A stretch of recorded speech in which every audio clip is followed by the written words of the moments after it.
I'm Tim Draper, and I invest in big ideas before they become the next big thing. I invested in Tesla, SpaceX, Twitch, all when they were just a sparkle in that entrepreneur's eye. This season, I'm traveling the globe to find game-changing entrepreneurs with world-transforming ideas. I'll bring these visionary innovators to Hero City in the heart of Silicon Valley, where they'll compete for $1 million investment. Here is the twist. You, the viewers, can vote for your favorite entrepreneurs and help them secure a spot in the finale. Who will rise to the challenge and secure the funding to turn their dreams into reality? Let's find out together on Season 7 of... We are here in the center of the Silicon Valley, Hero City. Entrepreneurs from all over the world that submitted their business plans on TikTok. We get to see the best 4 of them. Whenever there's an entrepreneur here at Hero City and they have something to announce, they hit the gong. They like to make a splash here. So why don't we go around and we'll ask some of these guys what they do. We have an AI platform that integrates things with you across solar generation, farming. And so farmers pay you the access to the information, and the information comes from satellites. Terrific, so you're here on a tour? Yeah, they're from Japan. And everybody superhero pose. Over here we got the whole team of Boost VC. Here's the great leader, Adam Draper. We are a pre-seed deep tech fund. I'm also your son, and I've been on this show a couple times. They know you. They also have a company in this batch that talks to mushrooms. Beat that. We want people to do that science. Mad science. Boost, it all starts right here. Everything just starts right here. Blossom. By the way, your episode is so good. Good. My episode's, your episode is like awesome. Here we are, Draper University. This is the center of all education for entrepreneurship. Do these things work pretty well? Yeah, they're fantastic. What are those? Is that your business? Yeah, we're making an AI wearable that takes in 360 input and you feed it into an agent, so it has a full context of your daily life. Hi Tally, this is Tim. Can you add him to your memory? Tally, am I the first one who's ever come to you wearing a Bitcoin tie? Tim, I have stored your name in my memory. I don't have a record of anyone else wearing a Bitcoin tie before, but I can store that information if you would like. Yeah, I think you should store that information. It's incredibly important information. You guys are doing good work here. This is going to be fun. Okay, this here is a dressing room for most entrepreneurs, and then they whirl around, and boom, out they come. Superheroes. A $1 million investment. $1 million investment. $1 million investment. This 1 million will be amazing step towards our goal. Would allow us to accelerate what we want to do with existing customers. Will mean that me and my team can focus on growing this business. Unlocks those frontiers, the possibility for an entrepreneur to think about what next. Change visually impaired people's lives. It will really give us the peace of mind that we need to actually take this to the market. Bring the Z-axis to the masses. Change the way kids across the globe learn.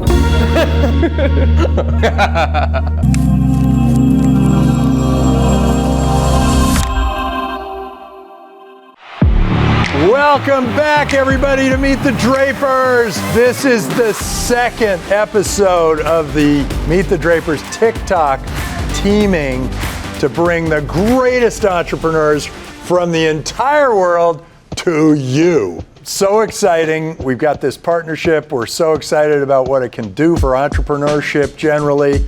On my far left, it's Bill Draper, my father, a pioneer in venture capital, worked in the Reagan and Bush administration, highest ranking American in the United Nations. Dad, welcome back to the show. Good to have you. Any thoughts before we move on here?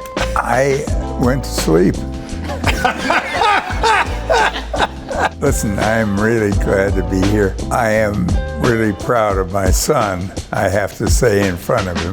He doesn't really have another son, by the way. Just He's really made this into a wonderful event. all right, and to my immediate left is Nikki Farb Draper. She's been adopted. Founder turned funder. She founded Power of N Ventures, an early stage venture capital firm. Welcome back to the show. I'm so happy to be here. Great to have you Tiny here. Draper. And breaking out on your own venture firm. Trying, I'm learning. It's so exciting. It's so exciting. Good for you. And on my right, we have another Tim Draper. So Tim Natividad. Yeah, you got it. There you go. Natividad Draper is the GM U.S. Head of Enterprise Sales and Global Business Solutions at TikTok. What are you going to be looking for here? I think the thing I'll be looking for is who is benefiting from the core service or the core product, and is that a community that has certain unmet needs? And I think that's kind of at the heart of entrepreneurialism. And Nikki, what are you going to be looking for? So you know I like the human. So I'm looking for that grit, that paper router. They've been starting businesses from the early days. You know, I'm kind of basic. If I like it, I think the masses probably like it. With all that, let's bring on our first entrepreneur. But before we do, let's see what's going on behind the scenes. When we are talking about entrepreneurship, most of the people say if you want to be an entrepreneur, you have to be resilient, you have to push the limits, you have to know how to deal with challenges. This is the thing that I have been doing for my entire life. If you are a blind person and if you want to contribute and create value for people, you have to cope with challenges. I had to leave my home while I was 7 years old to study in a boarding school for blind kids. Leaving your home is difficult for everyone. But at the same time, those experiences, they allowed me to develop essential life skills. I was responsible to wash my clothes, make my bed, arranging my wardrobe, and I was just 7 years old, 8 years old. Started using computer in this school. I entered a new world with the computer. I coded a more accessible email client for me. I coded a search engine in a database of my ebooks. All those experiences brought me a perspective. I understood how to utilize, how to use technology to create more inclusive world for all. As WeWalk, we enhance the mobility of visually impaired people. We develop all our solutions based on lived experiences. We created patented smart cane technology to make life easier. It's like a magic wand. You can ask whatever you want. Hey WeWalk, take me to Starbucks. Hey WeWalk, take me to nearest bus stop. And it guides you step by step. The feedback that we got from our users. Thank you to all that you developed this technology and you changed my life. This feedback was the unforgettable moment for all of our team. Your wife is here with you. Like, has she been one of your biggest supporters through this journey? Yes, as always, and I cannot talk against this idea because she can hear me. Instead of making a joke, maybe I can give a realism. Every entrepreneur knows that you cannot walk in this journey alone. I can't do it without the support of my wife. Thank you, Fulya.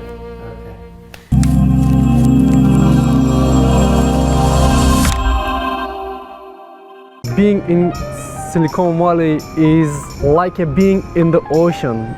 Big waves, endless ocean. And you know what?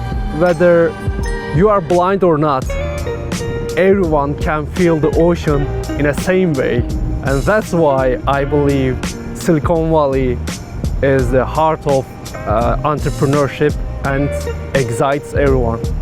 Most inventions were inspired by nature. That's why I love to feel the nature, and especially when I'm next to the ocean, I feel the most, and that's why I like this environment.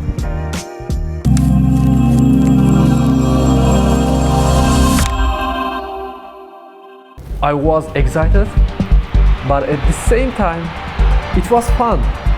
Controlled nervous, let me say. Just before the inception of WeWalk, I was in New York to give a speech at the United Nations. While I was going to my hotel, I was using my traditional white cane with my one hand, holding my smartphone with the other to check the GPS direction. At the same time, I had to pull my luggage with those 3 fingers. So managing all those things at the same time was really a destructive moment for me. And not surprisingly, I bumped into a pole. That's why you can see some scars on my front head right now. This is not only my problem. There are more than 250 million visually impaired people, and that's why we developed patented smart cane technology, WeWalk. You feel the pressure because you have to manage different things, deliver a perfect pitch, you have to follow the slides, and also you have to engage with jury, at the same time audience. It detects and alerts its users about overhead obstacles, gives turn-by-turn navigation, informs you about restaurants, stores, cafes while you are passing by, and also you can get public transport information. Simply, this is the technology that I have been using right now. So it's a foldable cane, you can fold, unfold, obstacle detection technology here. It has a flashlight here to make visually impaired people more visible at night. And also it has speaker, microphone, physical buttons, motion sensors in itself, such as gyroscope, accelerometer, compass, to provide more accurate navigation experience to visually impaired people. So far, we changed more than 5,000 visually impaired people's lives. We always keep iterating our technology with our R&D partners. So we are partnering with the Microsoft and Imperial College London to develop cutting-edge AI technologies and improve visually impaired people's lives. Terrific. This is very exciting. I was lucky because they didn't interrupt me while I was pitching. The GPS, what is it telling you? Does it say you're on the corner of Broadway and Green Street? Yes, and beyond that, as a visually impaired person, I need more accurate description. So that's why we developed clockwise direction description as well. So it says 3 o'clock direction, 2 o'clock directions. Does it alert you for people coming by or any of that? Yes, you're right. So like that. So if there's something in front of you, like that, yeah, you can hear the voice. If there's someone approaches you, you can also hear this beeping sound as well. Then you can move right or left, and then you can keep walking. First, congratulations. Even just the technology, and I hear you have a patent. I think the purpose behind the company, I think, is very clear. I relaxed more because there's a person who is understanding me. What am I talking about? How much does this cost? It costs $850. $850. And how does that compare to, I'll say, an unsmart cane? So they are around $60. So they are just a plain stick. As a visually impaired community, we need more than that, because the better you get around, the better you engage in life. Is your map owned by you, and is it getting smarter with user data? So, hey, this route actually isn't super helpful for visually impaired people. If you would have gone block over, and ultimately then, can you sell that map as a subscription to non-cane holders? I like this question because I mentioned we are able to gather data about the white cane usage. We even gather data about the obstacles on the way because we have a sensor. Plus municipalities as well to make their infrastructures more accessible for all. If you build your infrastructure for blind people, it means that everyone can easily get around, Like a Waze? Is it a fair comparison? Are you ultimately building a Waze for this category, or not so fair? Not really, Okay. not really, yeah. I believe she was looking for more than just a hardware solution, which is reasonable. I can understand. Well, Kursat, thank you so much for being on Meet the Drapers. I'll shake your hand. Thank you. Terrific. It was really fun. I have to first see the result. After that, I will decide whether I deserve to celebrate or not. Awesome. He was very inspiring. I couldn't do anything but give him 100%. Nikki, what do you think? Yeah, I'm with Dad in the audience. I thought he was really inspiring. It looks like he has a lot of room in the unit economics. $850 MSRP, pretty healthy economics, and he's got subscription. I didn't ask what his costs were. I know. I had it in the back of my mind. I wanted to ask as well. I have to imagine expensive to manufacture. But then he's got the subscription on it. I did actually, I'm with him on the cane over the wristband thing, because I walked around blind for a day. Experiment when I was in college. I had a curtain rod, and without that curtain rod, I would not know where I was. So, wow, all right. Way to go, TikTok. I think, entrepreneurialism is kind of been built into my family. Origin story, I'm an immigrant food stamp kid from Jersey.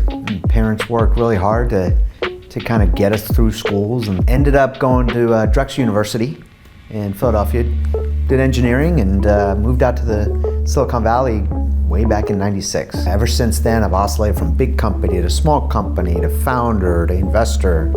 For me, though, I do make a distinction between entrepreneurs and founders. Entrepreneurs measure value creation financially. Founders measure value creation with impact. I believe storytellers shape humanity.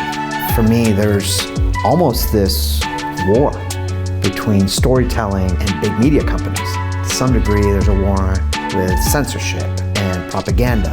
And so I want to use our team to help tip the scale on the side of storytellers.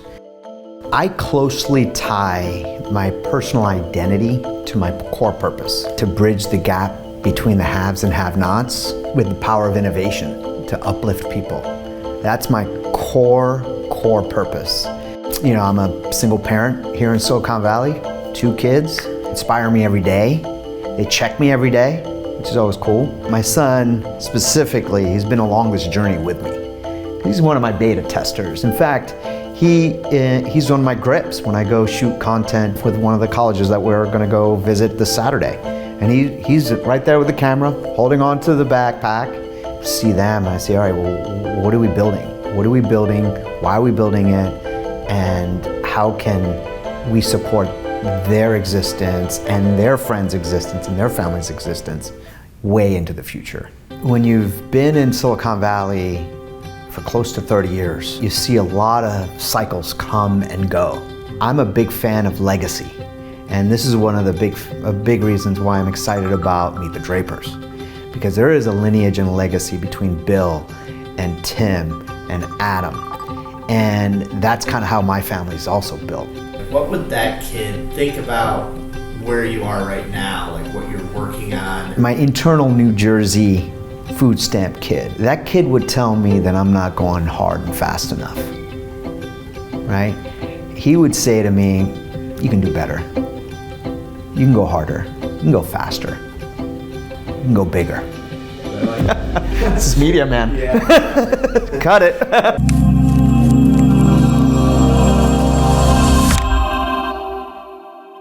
I think that's one of the best things about California. You can be out here, go along the coast one day, and then you can be in wine country the next day and go up to the mountains, in the same day, actually. I tell you what, I can golf all year round. I mean, I may not golf well, but I suck fast and look good. California is a destination for everybody on the planet. It represents more than just Silicon Valley or the ability to grow stuff all year round, but also media and entertainment and those types of things. But it really represents an opportunity for people to connect and engage with other folks. When you can bring all of these people together and create around ideas, and you have a support system and an apparatus to help those come to reality, that's what it's all about. That's where magic is made.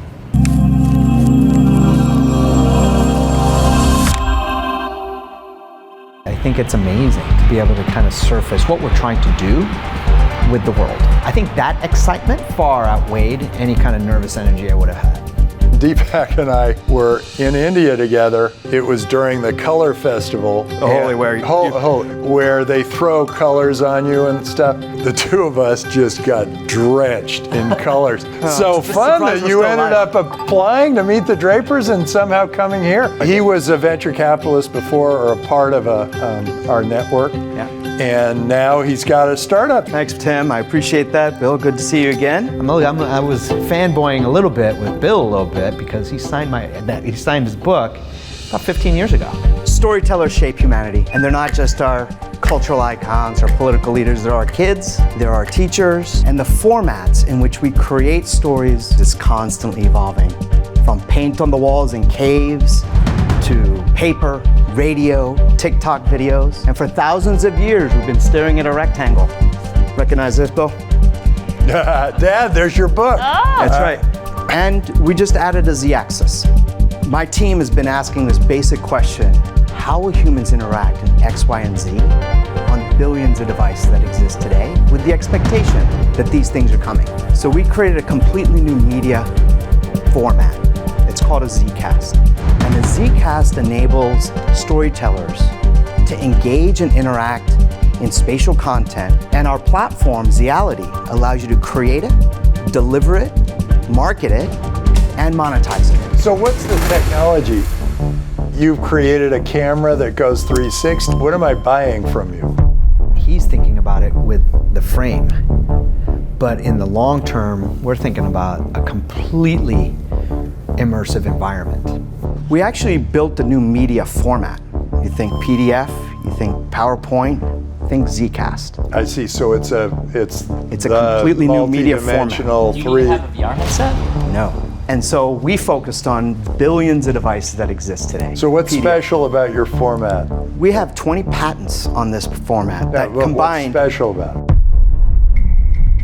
We allow you to import 360 and spatial content, interactive objects, live and on-demand streaming, and then we leverage AI and Web3 to create a completely decentralized mechanism to tell stories on flat devices and eventually these headsets. That's a lot of tech words. Is it a video? Is it a 360 video? There was a discussion about, wait, is it a camera? Is it a headset? Is there any of those types of things? So I had to do a double back. Do you have an example? I do. In fact, Yeah. Let's see. In my head, I imagine like a super. I'll tell you what. Let's see it. This is like a super. I'm going to go to TikTok and I'm going to show you. So this is a Zizzle. This is a Zizzle. I like the Zizzle. Yeah. It's a good name. Yeah. It's a great name. Reality do that. is good too.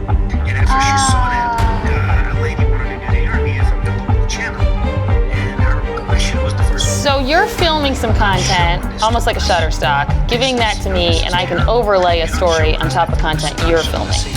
It's part of it. When I was actually able to kind of show a Zizzle, in that moment, I can hear Tim from TikTok, as well as Nikki, really understand. So we're creating a new breed of storyteller called a Zcaster. And a Zcaster can take immersive content and tell stories. They're all going to be that kind of thing. Somebody telling a story, and the background is 3D, moving around. That's right. And so what you'll see here is we have a BBC reporter interviewing someone who is actually filming content from destruction in Ukraine. And you've got a couple applications or sectors, as you call them, right? Yeah. Impact-driven causes and college athletics. And what about the spatial imaging capture technology lends itself to these categories? Why did you pick these categories? If I stick back to storytelling, we are in this world of fake news, propaganda, censorship, and being able to take someone someplace, even if it's in a still image, and pan around and give someone the feel of what it's like to be there and have people surface that story, that's important. Whether it's underwater, whether it's in a war zone, whether it's taking people to space. I'm a food stamp kid from Jersey, right? And so I'm all about bridging the gap between the haves and have-nots. And as a single dad, I want to ensure that my kids have a completely new way to experience stories from around the world. and not just consume 30-second clips. But I love the fact that Tim and the judges actually participate in the conversation. They seem really engaged and interested. Well, Dipak, great to see you again. Yeah. And thanks for coming and pitching your new business. I feel pretty good. I tell you what, there's such a diverse group of of startups out here. So just grateful for the opportunity to get out here. What did everybody think? I don't know how good he is, but the market for that would be terrific. You know, it's interesting. It's a far out idea, I thought, but that's not a bad thing. You know, I think the technology's here. The cost to buy a 360 camera can't be prohibitive. I have a VR headset, and I got to be honest, I haven't found the daily use case. I do think a lot of that comes down to the content there. So I kind of view Zeality as a way to democratize the kinds of creators or video makers, storytellers that would actually bring their stories into the VR world. Nikki, what do you think of this? I think two things. I like social media that mimics real life behavior. And I think real life behavior is everyone has their phone at the will.i.am concert. And then you help creators create content they can't otherwise on their own. And I think he is. That's pretty radical because I don't want to buy a 360 camera. There's a lot of lingo, so I got a little lost. Big vision. That's a big red flag. Yeah, I got a little lost on that. I did too. Yeah. And I think you did too. Yeah. My name is Haroon Yassin. I'm from Pakistan and I'm the co-founder and CEO at Taleemabad. And in a nutshell, this company makes it very fun for young kids to learn. Before I was anything else, I was like a very bored kid and a very bored student. It should surprise everyone that when you ask the majority of people in the world what they enjoyed about schooling, they'll have one teacher or one class or some rare moments in the middle that were really exciting, and otherwise it's a drab experience. And so I really didn't like that at all. That is when I discovered that I could construct the kind of world that I wanted to live in. And so I became a teacher. When I became a teacher, I was obsessed. I was obsessed with every class. It was almost like art, like theater. You had to step in front of the classroom and make sure your audience, almost as if they'd paid money to be in this show, they got a huge kick out of it. Once you do it for like one classroom, you become obsessed with wanting to do it at scale. And so that's what led to the formation of this company, because I wanted to do it for a much larger audience than just the one classroom that I was teaching. If you win and get a chance to move on, who would be your first call? Like, who do you share your victories with? I've got a team of 200 people, some really incredibly bright people who could have been anywhere doing anything else that they put their minds to, yet they decided to do this. Some of them at huge personal sacrifices for themselves. I think those would be the first people I'd tell.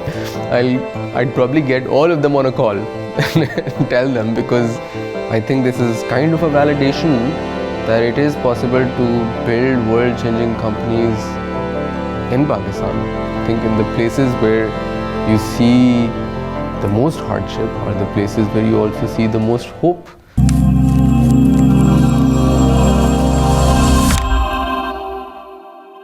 Being in the Redwoods kind of reminds me that some of the best places in the world are some of the quietest, most pristine environments. I don't think founders get to plug out very often. If you're not careful, I think you become obsessed with what you're doing, and I think eventually consumes you. And I think almost always when you plug out and go back in, it feels different. There's either a new thought or a new idea or a new way of doing things, which is why, I think this is rare but very much needed. The whole world recognizes Silicon Valley as a place where most of the transformative things in this century happened. And I think this kind of revolution is now going to spread across to much of the world, and I think the emerging market like Pakistan is not any different. And so what I'm looking forward to the most is seeing what's being done here, but then also having a chance of doing something even better back home.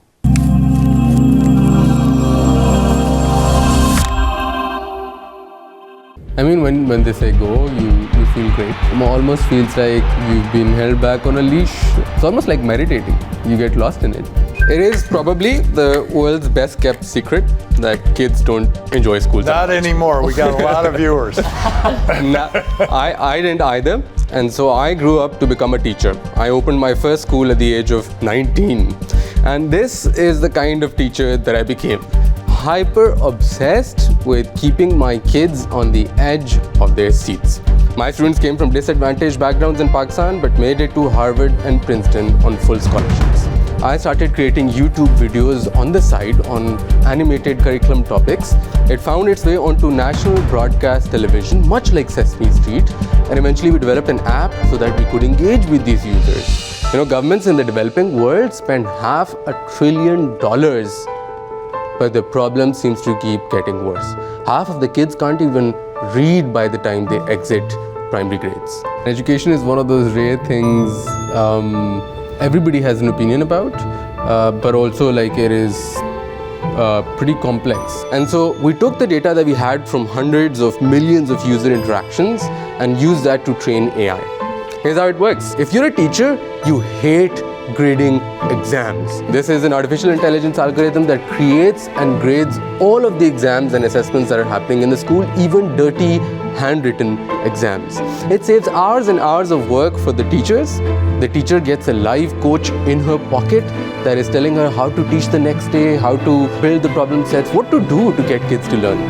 Students on their parents' phones get a live one-on-one tutor. The platform even generates recommendations for policymakers on how they can improve the whole district. Our work has gotten recognition from Queen Elizabeth. It is backed by Nobel laureate Malala Yousafzai, who won the Nobel Prize for Education. I'm a teacher. I went to school in the US. I graduated from a US college, Georgetown University. I taught in public schools in the US too. And I absolutely see no reason why this method of teaching and learning can't spread to other countries across the world. Where is your edge? How are you going to rise above the rest? There's a lot of education companies out there. I think it seems that everyone has cracked it. As a teacher, I understand nobody has. I think it is in the accuracy. Even if the kid has drawn something and written Urdu and the handwriting is really dirty, those accuracy rates are really, really high. And because it's deployed in public schools in whole districts, that means that every single time a teacher tests a check, the accuracy keeps on getting better and better and better. It's amazing that you stuck with education. You know, my wife's, she's been a teacher in South Central Los Angeles for over a decade.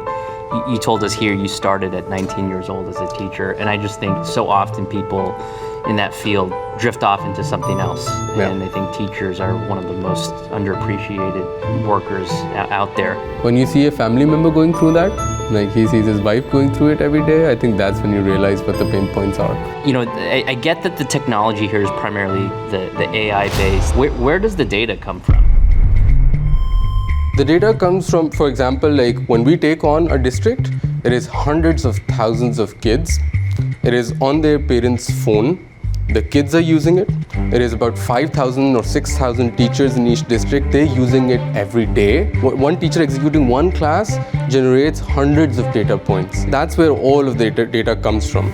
But then more importantly, not just from schools, we've got this public-facing product. And imagine if 10 million users are using it to learn, you start to develop some kind of patterns. So that's where you curate this huge data set, and that kind of like drives the improvement of the model. You've had 1.4 million in revenue. Is that over the last year? Yeah. Who's paying you? Is it the teachers, the parents? The people in charge of running the whole district. I see. Yeah. So that works in Pakistan. That would be very difficult here. There are a lot of companies that say we use technology and we work in education, but I think whether they really sort of change the trajectory of a child's life is a very different story. One of the interesting things that we're seeing right now is, you know, for the first few contracts that we did, we primarily sold to the district superintendents. That's a top-down model. I'm inherently uncomfortable with that because that means you're at the mercy of a district superintendent to decide.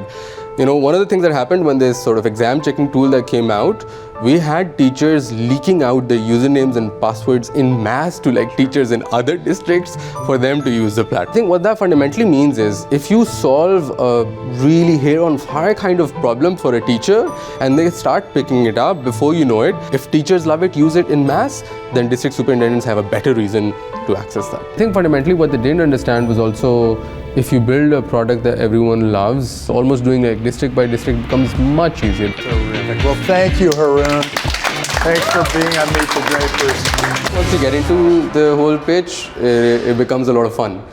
You almost forget that you're pitching. It just becomes like a conversation. Well, you said this is tough. You're up. Gosh, I don't know. He's got a lot of traction, 140,000 students. He is the user. I really like it. I like it. I don't know the market well enough. What I was curious about was who would want to buy it, right? And I think the track record is, would say local governments. But kind of translate, you brought this up, Nikki, which is the state standards, county standards. I think maybe in a US context, the buying customer could be those passionate parents, the ones who are buying Kumon math, extracurricular activities, the ones who are willing to say, you know what, I want my kid to get a half step ahead. The teachers will probably love it, being able to have their tests changed and graded. You don't have to keep making up a new test. You can say, AI, make me 10 different tests. So we've had 3 of our 4 entrepreneurs for this show, and we are about to move on to our next entrepreneur. But before we do, what do we do? See what's going on behind the scenes. Hello, my name is Mario, and I'm the founder of Cleverfi. I created a new solution that allows people to connect to Wi-Fi automatically and securely without having to ask what is the Wi-Fi password every time. I came to America in 1998 and there was no Wi-Fi at the time. But the first time I saw a Wi-Fi router, I immediately fell in love. I'm like, wait a minute, we don't need a cable to be connected on the internet. I realized that that technology was gonna be the next big thing, and it did become the next big thing. At the end of the day, internet is not, just a place for going in social media. It's access to knowledge. It's access to your monetary bank account. The world needs to be connected. And the problem is that nobody really cares much about the security. I envision a world where my mom, she's not tech savvy. If I buy her a ticket from Verona to Rome, I want her to get on the train and simply be connected in the whole ride, easily. To date, we basically started doing pilots in New York City. We put it on Airbnbs. We have 3 different locations where our technology is running, in New York, in Miami, and in Milan. We also put Cleverfi in a few coffee shops, a few restaurants, and now we're implementing into a co-working space. So literally everywhere I go and I touch and I get to meet people and I tell them about Cleverfi, they're like, oh, can we try immediately? Can we put it on my place? Hopefully we'll have it at the Draper University very soon. I'm just wondering if there's anything that you've learned about yourself from being an entrepreneur. For me, being an entrepreneur is kind of like being self-aware that, I can control my future. Obviously I can't control everything, but at least I can control what I'm doing every day and bring on the passion and the passion that I have for what I'm solving in the world.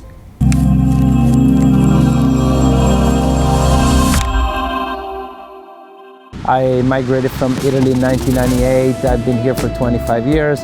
When I get to San Francisco, it's a melting pot, like in any way possible. So in technology, in culture, in background of people, and this is the place where everybody can blend in, because when we speak tech, we understand each other, we speak the same language, California is where I spend a lot of time being as a tech founder, and this is where my prospect customer are. This is where my next big move is going to be. And so the more I come, the more I see how important it is to be in this side of the world. A lot of the time people say, oh, is San Francisco dead? Is San Francisco over? San Francisco is done.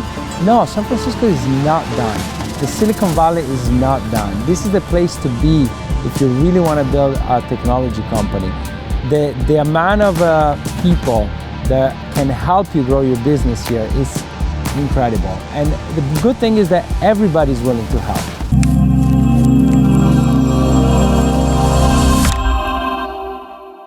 A little bit nerve-wracking, right? You know, you got the light coming pretty strong on your face and you have to like pitch and you put under a lot of stress. I am the founder of Cleverfi and I'm here to tell you about the future of Wi-Fi. So we all been there, traveling and having to ask, what's the Wi-Fi password? Come on, how many times have you asked this question before? And not being able to do your work or your school study and exercise, right? But then there's another thing that nobody tells you about the security concern related to connecting to a Wi-Fi of a shared password. Our solutions solve all these three problems, allowing you to connect to Wi-Fi securely and automatically without having to ask what is the Wi-Fi password. And the beauty of this is that you will not need another app. How does it work? We provide to you your Wi-Fi network. It's your Wi-Fi name with your Wi-Fi password. So instead of you having to go and type in like a random password when you get into your next Airbnb, you will use your own Wi-Fi name and password. You know, the moment is so tense that I basically blanked it. We can even teleport your home Wi-Fi anywhere else in the world. So if you go to Italy, visit Rome, you can have your Wi-Fi from the US right in the Airbnb when you get to Rome. Wi-Fi hasn't been disrupted in so many years. We have 12 patents granted. In the US, my co-founder Fernando, he's a blockchain expert, worked for the largest bank in South America. And Luis, our advisor, he's in charge of about 1 billion logins that happen every day in Adobe. Join me to change the way we've been connecting to Wi-Fi for the past 25 years. Okay, so if I've got my own home Wi-Fi, then I'm in New York, I'm in an apartment and they've got 15 different Wi-Fi connections and they're all locked. Do I get to use those? I think that team was hard to read. If you get into, let's say, an Airbnb in New York, right, you have a reservation. So Airbnb actually knows exactly which apartment you're gonna be in. And so every home router in the United States can do 2 Wi-Fi. So if I'm at home and I have my own home Wi-Fi, is it without my knowing or permission, is Cleverfi taking my Wi-Fi? No, so when you teleport your home Wi-Fi is a secondary step. Like initially what we do, just to not confuse people, because obviously this is a new technology, people have been doing things for 25 years. If you're like one of the mom that came to my Airbnb and she's like, oh, I'm trying to come in, I have a son, he has to sleep with the sound, she wanted to put the baby camera. I'm like, okay, now you can activate Cleverfi, where you can teleport your home Wi-Fi from Oregon into my Airbnb New York, so when you plug in the speakers and the baby camera, they connect automatically. So in the future, people will have their home Wi-Fi, the office Wi-Fi, and then Cleverfi, the one that they use when they travel. What's the number one reason I sign up for Cleverfi? The 2 things, the security and the convenience. They're equally number one? Yes, because there's like a 50-50%. A lot of people are like about the security and the privacy, and a lot of people are like, oh yeah, just want to connect, make it easy for me, you know, like. And Nikki, she was a founder herself, so she definitely knows like what it's like to be a founder, like starting a company and all of the struggle that we go through and so on. I want to make sure I understand the vision right. Let's say we go on the next show with Meet the Drapers and we're in an Airbnb and Nikki, Tim, and Bill and I, we don't have Cleverfi, right? Sure. This Airbnb does. Yeah. At that point, as users, we then have to create our own Cleverfi username and password. No, you will get onboarded automatically. Did I impress him? I guess no. It's always your password that will be following you. That was one part that the judges did not understand. I can do the demo if you want. Yeah, do you have it? Yeah, so basically like I can simulate you either checking in into an Airbnb. Drapers on the road. Let's do this. I guess I got the bunk bed. Where are we going? Atlanta? So where are we going? here we go. Does anyone have a phone? I have a phone, but I don't want to give you my... Yeah, my No, it's okay. room. Call Delta. Tim is the best. He's very spontaneous. He's kind of like the grandfather of every founder. Do we want to try with your dad, William? Yeah, go ahead. Do you want to type his mobile number? Anybody in the audience, please open up your phone and check the Wi-Fi. There is a new Wi-Fi called Cleverfi. Simply, this is gonna be his Wi-Fi. He has a password. He can connect. Once he connects once with the phone, I just signed then up. forever. That was very slick. And it's being sent separately so that you can copy and paste it to make it easy to connect, because this has to be, user-proof, that anybody can do it. Do I get my phone back? Yes, your son and Tim actually, has it. it looks like you get your phone back. Well, let's wait. Yeah. And you have Wi-Fi. Yes. There you go, Dad. You have Look at Wi-Fi right here. Not only I was able to pitch, but also to demo my technology to William Henry Draper. He's a legend in the VC world. He started first VC 60 years ago. Started to do this because I'm one of the first Airbnb hosts in New York, and somebody actually committed a cyber crime in my Airbnb. Mario, thank you. Thank you for being on Meet the Drapers. Thank you. And for giving my father Wi-Fi. Yes, I'm definitely going to celebrate here in San Francisco because we all put a lot of time and effort into our company, and I want to cheers everybody that pitched today. What'd you think, Tim? You know, I'm struggling with it a little bit. It's a little bit of a complicated scenario, the dynamics between the Airbnb host and the user.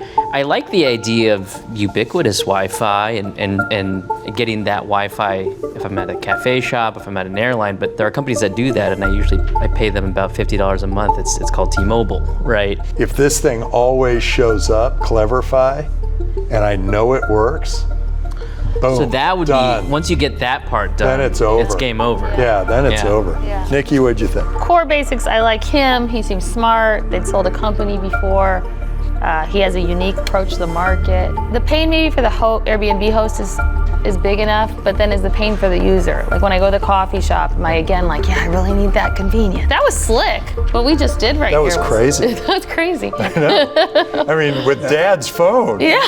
I mean, I had to crack his password.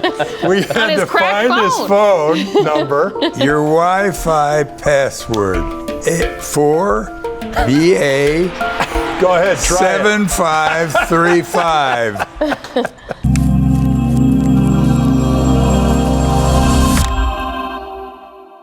Hey, with that, let's bring up all our entrepreneurs. It's a motley looking group. It's God, I have no idea. Do you guys have any idea what we should be doing? Okay, so it's difficult. I think we got to ask the ball. Getting different. Okay, a lot of different vibes. Am I feeling Wi-Fi or education-y, or is it a new kind of internet storytelling? I'm feeling a story coming on. Is it a walk?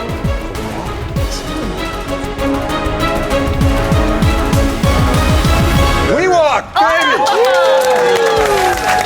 Congratulations. Terrific, congratulations. Good job, man. I felt super happy and also relaxed because it's a long journey. Starting off new era for all visually impaired people across the world. I think you should vote for us because we want to be able to kind of activate a completely new way to tell stories. I think you should vote us back because the world needs our technology. You all need to be able to connect to Wi-Fi securely and automatically. Not just Taleemabad, but any company that is looking to just change how schooling is done, they should be voted for. See you next time on Meet the Drapers! All right. Woo, we're fun.